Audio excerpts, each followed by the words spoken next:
ያህሎም በዕብራይስጥ አልማዝ ማለት ነው።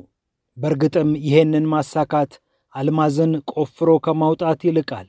ለዚህም ነው የኦፕሬሽኑ መሪ ያህሎም፣ የኦፕሬሽኑ መጠሪያ ደግሞ ኦፕሬሽን ያህሎም የተባለው። ነገሩ የሚጀምረው የእስራኤል የአየር ኃይል አዛዥ ጀነራል ኤዘር ዊዝመን እንዲሁም የሞሳድ የዓለም አቀፍ ኦፕሬሽኖች ኃላፊ ሚር አሚት በየ2 ወይም በየ3 ሳምንታት አንዴ ቁርስ ከሚመገቡባቸው ቀናት በአንዱ ከተነሳ መረር ካለ ጨዋታ ነው። ዊዝማን የሚመገቡትን በአፋቸው እያላመጡ ጠያቂውን አሚትን መልሰው ጠየቋቸው። አሚት ምን ላግዝህ እችላለሁ የሚለው ጥያቄ እንዲህ የማይሆን ጥያቄን ያስከትላል ብለው አላሰቡም።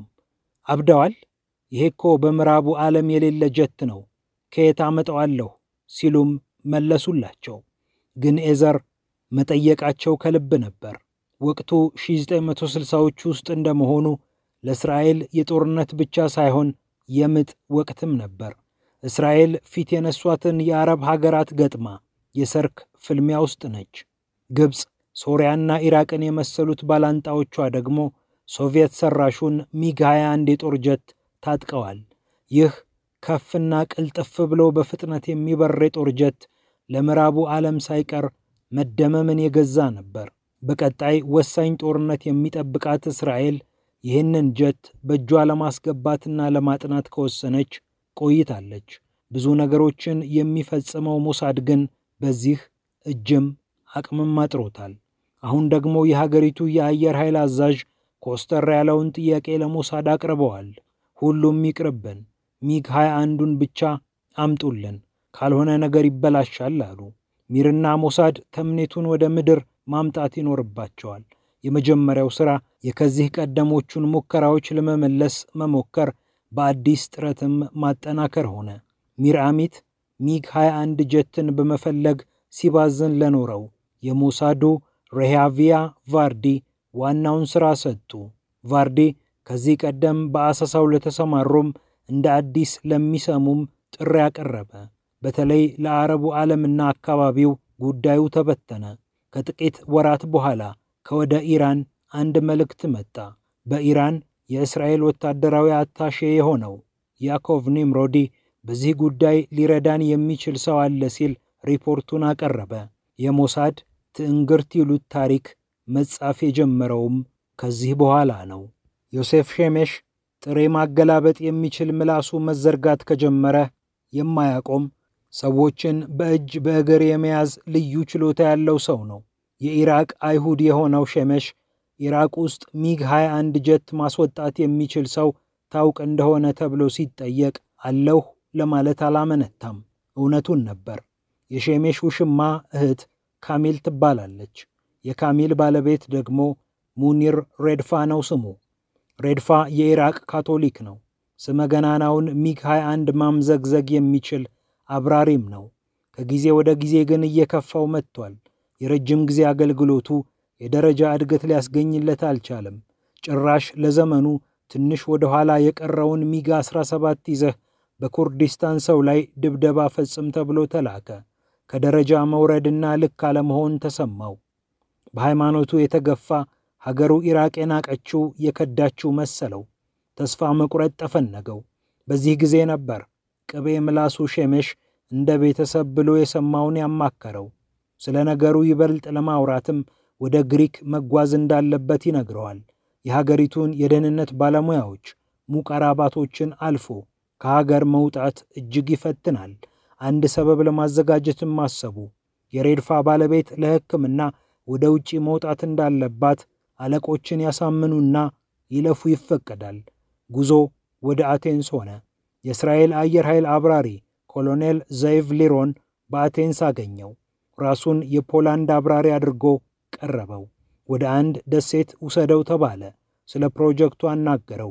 የምታበረውን ሚግ 21 ይዘህ ትሰወራለህ። ይህንን ባደርግ ይገሉኛል። ደግሞስ ማን ሀገር እኔን ያስጠጋኛል? የምታስጠጋህ ሀገር አለች ምላሹ ሆነ። እንዴት? ነገረው። እኔ የእስራኤል ፓይለት ነኝ። ዝምታ ሰፈነ። የፖላንድ ፓይለት መሆኑን አውቆ ሲያዋራው የነበረው ሰው ደነገጠ። በነጋታው ለማውራት ተቀጣጠሩ። $1 ሚሊዮን የሚያስገኘውን ቤተሰቦቹን ነቅሎ ከኢራቅ የሚያስወጣለትን ምክረ ሐሳብ እምቢ ማለት ሬድፋ ከበደው። ሊሮን እሽታውን ሲሰማ በደስታ ተዋጠ። ለረጅም ዘመን የታለመው የሞሳድ ህልም እውን ሊሆን ነው። ከግሪክ ደሴት ወደ ሮም የሞሳድ ሰዎች ዝርዝር የግዳጁን አፈጻጸም አስረዱት። የእስራኤል ድምፅ የሬዲዮ ጣቢያ መርሃብቴን የተሰኘውን የአረብኛ ሙዚቃ ሲለቅ እርሱ ጀቱን የሽቅብ ያስነሳል፣ ቴልአቪቭም ይደርሳል። ይህ ሁሉ ሲሆን ሚር አሚት ሮም ናቸው። የሞሳድ የዓለም አቀፍ ኦፕሬሽኖች ኃላፊ የሆኑት አሚት ሰውየውን ከማመናቸው በፊት በቦታው መገኘት ነበረባቸው። ማንነታቸውን ሳያሳውቁ ከሞሳዶቹ ጋር በየገቡበት ሬስቶራንቶች እየገቡ አጠኑት። ልባቸው ሞላ። ኦፕሬሽኑ ማህተም ተመታበት። ከሞሳዶች ጋር በጥልቀት እንዲያወራም ወደ ቴልአቪቭ ተላከ። ይሁንና በስህተት ከሮም ወደ ቴልአቪቭ የሚወስደውን አውሮፕላን ትቶ ወደ ካይሮ በሚወስደው አውሮፕላን ውስጥ ገባ። የኤልአል አየር መንገድ የበረራ ተቆጣጣሪዎች ከካይሮ በረራ ተሳፋሪዎች ትርፍ የመጣ ሰው እንዳለ በቆጠራቸው አረጋግጡ። ኦፕሬሽኑም ከክሽፈት ዳነ። ትኬቱን ተመልክተው ወደ ቴልአቪቭ ላኩት። ተዛብቶ የነበረው የነሚር አሚት የልብ ምት በስርዓቱ መምታት ጀመረ። አሁንም ግን ለግዳጁ ጉጉት የነበረው ሬድፋ ሀገሩ ኢራቅ ገብቶ የሚያስጠረጥር ስህተት ሰራ። የቤቱን ሶፋ ሳይቀር ለሽያጭ አቀረበ። ሙቀራባቶች አልጠረጠሩትም። የሀገሪቱን አንጡራ ሀብት በአየር ላይ የሚያበርሰው ዕቃዎቹን በባግዳድ ምድር ሲሸጥ በእርግጥም ያስጠረጥር ነበር። አሁንም ሞሳዶች ከሌላኛው ስህተት በኋላ ተረጋጉ። ነሐሴ 16 1966 እንደ አውሮፓውያን አቆጣጠር ላይ የቁርጡ ቀን መጣ። ሬድፋ ለልምምድ ያስነሳው አውሮፕላን በቴክኒክ ችግር ምክንያት በጭስ ተሞላ። ወደ ነበረበት ለመመለስም ተገደደ። ሁለተኛው ሙከራ ግን የተሳካ ነበር። ሬድፋ በዮርዳኖስ አየር ክልል ሲያቋርጥ ግን የራዳር አይን አገኘው። ዮርዳኖስ ለሶሪያ አሳወቀች። ሶሪያዎች ግን አውሮፕላኑ ሚግ 21 እንደመሆኑ የኛው ነው፣ ለልምምድ ወጥቶ ይሆናል አሏቸው። አሁን ደግሞ ሌላ ስጋት። ሬድፋ ሚግ 21ን ይዞ የእስራኤል አየር ክልል እንደሚገባ የሚያውቁ ሚስጥረኞች ጥቂት ናቸው።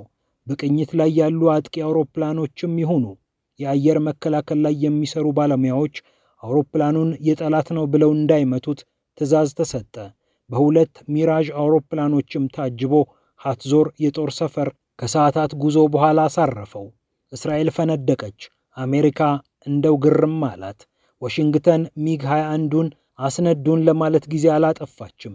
እስራኤል ግን በኩራት ወዳጇን እምቢኝ አለቻት። ምክንያት ነበራት። አሜሪካ ከዚህ ቀደም እጇ የገባውን ሶቪየት ሰራሹን ሳም 2 ጸረ አውሮፕላን ሚሳኤል ላጥናው ስትል እምቢታ ገጥሟት ነበር። ሚግ 21ን የምታየው ሳም 2ን ስታሳይ ነው ተባለች። ምርጫ አልነበረም፣ ተስማማች። የሚግ 21 ቴልአቪቭ መምጣት ከዓመት በኋላ ለተካሄደው የስድስቱ ቀናት ጦርነት ትልቅ ድርሻ ነበረው። የአውሮፕላኑን ባህሪ ማወቋ እስራኤል የግብፅን አየር ኃይል የማፍረስ ያህል እንድትመታው ረድቷታል። የሬድፋ ቤተሰብ ግን ይህን ሁሉ ነገር ሳያቅ በሚስጥር አውሮፓ ገብቶ ወደ እስራኤል ሊመጣ ቻለ። ሚስትና የሚስት ወንድም ግን ሬድፋን እንደ ከሃዲ ቆጥረውት ነበር። ባለቤቱ ካሚል በኋላ ብትረጋጋም እህት ታማለች ተብሎ ወደ አቴንስ እንደሚሄድ ተነግሮት እስራኤል የመጣው የሚስት ወንድም ግን በቴልአቪቭ ሊቆይ አልቻለም። ሬድፋን አንተ ከሃዲ ብሎ እስከ መማታት ደረሰ።